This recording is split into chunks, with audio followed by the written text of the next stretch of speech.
कपड़े धोने वाली बहू। शादी के पहले से ही विभा को कपड़े धोने का बड़ा शौक था। कभी नल के नीचे तो कभी तालाब के पास। अरे मेरी नीली वाली लुंगी नहीं दिख रही है। विभा की अम्मा, कहाँ रखी है लुंगी? अरे वो तो विभा ने परसों ही धोकर रखी थी आपकी अलमारी में, देखो वहीं होगी। वो ना मैंने आज धो दी, मुझे लगा कि गंदी हो गई होगी। अरे कैसे गंदी हो गई थी? उसे तो मैंने पहना भी नहीं। हे भगवान, इस लड़की के कपड़े धोने की आदत से परेशान हो गया हूँ मैं। जितना तो घर में राशन नहीं आता, उससे कहीं ज्यादा डिटर्जेंट पाउडर का खर्चा है। इसकी शादी करवा दो, शादी जाए अपने घर में ही करे काम, फिर चाहे घर के कपड़े धोने हो या पूरे गांव के। हाँ ठीक बोल रही हो, देखता हूँ मैं कोई लड़का। वो दिन भी आ जाता है जब विभा को देखने लड़के वाले आ जाते हैं। लड़की मुझे अच्छी लगी। होने वाली सास कहती है, बेटी अगर कुछ पूछना है तो पूछ लो। वैसे तो हमारी लड़की बहुत ही शर्मीली है, जो बोल दो वो मान लेती है, इसे क्या पूछना होगा। अरे कैसी बात कर रही हो माँ, मुझे इन लोगों के घर रहना है, सवाल तो कई है। हाँ हाँ बेटा, पूछ लो ना, क्या पूछना है। आप लोगों के घर कपड़े कौन धोता है? सास का मुंह बन जाता है।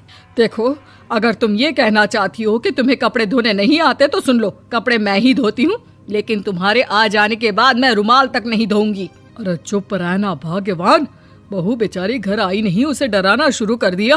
वो क्या है ना बिटिया, अभी तक तो ये कल्लू की माँ ही धोती थी, लेकिन अब तुम्हारे पापा तो दहेज में वॉशिंग मशीन देंगे ही। तभी विभा की माँ बोल पड़ती है, सवाल भी पूछा तो क्या। वैसे भाई साहब, मशीन की तो फिर भी कपड़े धोने की कैपेसिटी होती है। मतलब जो बिटिया दे रहे हैं ना विभा, इसे कपड़े धोने का बहुत शौक है। ये आप लोगों के क्या, आस पड़ोस गांव मोहल्ले सबके कपड़े धो दे और उफ तक ना करे। बाहर देखा नहीं आपने कितने कपड़े सूख रहे हैं? सब हमारी बिटिया ने ही तो धोए हैं। बस भी करो ना माँ, शर्म आ रही इतनी तारीफ सुनकर। और तो और एक दाग निकाल कर दिखाओ तो मान जाऊं। हाँ अच्छा, माफ करना बेटा, मैंने गलत समझा। हमें तो रिश्ता बहुत पसंद है। और ऐसे जुड़ जाता है रिश्ता कपड़े धोने का शौक रखने वाली विभा का। उसकी शादी हो जाती है कोयला फैक्ट्री में काम करने वाले कल्लू के साथ। शादी के बाद अचानक विभा चिल्लाती हुई सास के पास आती है। सासू माँ, अरे सासू माँ कहाँ है आप? ये तो धोखा है, धोखा दिया आप लोगों ने मुझे। इसे ससुर के चक्कर के बारे में पता चल गया। अरे तो उसमें तुझे क्यों धोखा मिला है? अरे नल में पानी नहीं आता, कपड़े कैसे कब धुलेंगे? अच्छा, तू पानी नहीं आ रहा उसकी बात कर रही है। तो आपने क्या सोचा? कुछ नहीं। अच्छा, तेरी माँ ने कहा था कि कपड़े धोने का शौक है, तुझे याद आया मुझे। शौक बोलकर कपड़े धोने वाले मेरे जुनून को कम ना आके सासू माँ, कपड़ा धोना मेरा गुरूर है। तभी पति भी वहाँ आ जाता है। अभी मैंने इसे सनी देओल की फिल्म दिखाई है, उसी के डायलॉग मार रही है माँ। अच्छा सुन, साफ साफ बता रही हूँ, पानी सुबह 4 से 6 और शाम को 10 से 12 आता है, समझी? विभा टाइमिंग सुनकर हैरान हो जाती है। ये क्या भूतों का मोहल्ला है?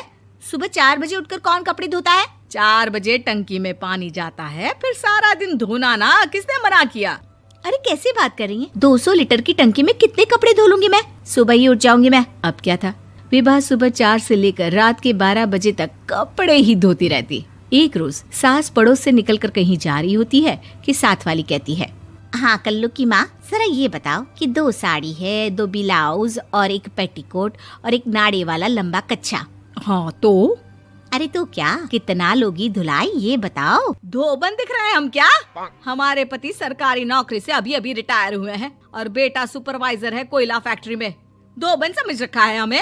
हाय रे कल्लू की अम्मा, माफ कर दो, वो तो मोहल्ले में यही सब बता रहे थे कि तुमने बहू को कपड़ा धुलवाने के काम में लगा दिया है। सास को पड़ोसन की बात सुनकर गुस्सा आ जाता है। वो घर पहुंचती है जहां घर के बाहर ही इतने सारे कपड़े सूख रहे होते हैं जितने कि किसी धोबन के घर पर। अरे ओ कल्लू की दुल्हन, बाहर निकल। माँ जी यहीं आ जाओ, बाथरूम में चादर धो रहे हैं हम। अरे अभी हम धोते हैं, तुमको बाहर निकलो। ये आस पड़ोस वाले बोल रहे हैं कि हम बहू से कपड़े धुलवा कर उसे कपड़ा धोने वाली बना दिए हैं। अरे छोड़ो ना माँ जी, किन लोगों की बातों में आती हो?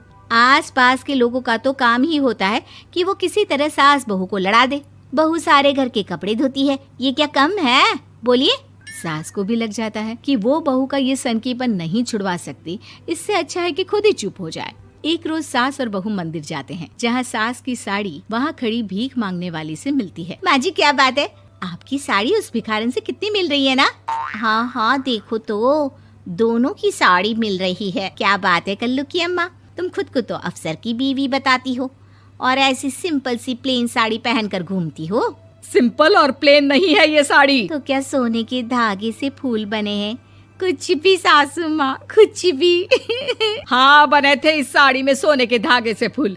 मेरे पति लेकर आए थे मद्रास से स्पेशली मेरे लिए 10,000 की। ताहे भाई साहब इस भिखारन के लिए भी सेम टू सेम साड़ी लेकर आए होंगे 10,000 की। सास उस वक्त कुछ नहीं कहती, लेकिन बहू के साथ घर आती है और अलमारी से एल्बम निकाल कर लाती है। ये साड़ी देख रही है, ये वही साड़ी है जिसे मैंने अभी पहना था। इस साड़ी में ये जो चमकदार फूल दिख रहे हैं ना, ये सोने के धागों से काढ़े गए हैं। लेकिन तू लोकल वॉशिंग मशीन ब्रश से घिस घिस कर सारे फूलों को निकाल कर साड़ी प्लेन कर दी। मुझे माफ कर दीजिए सासू माँ। और तो और, जब मैंने तुझे तेरी गलती के लिए कुछ नहीं कहा, लेकिन तूने तो सबके सामने मेरा मजाक ही बना दिया। क्यों? बहू को समझ में आ जाता है कि अब से उसका कपड़े धोना बंद।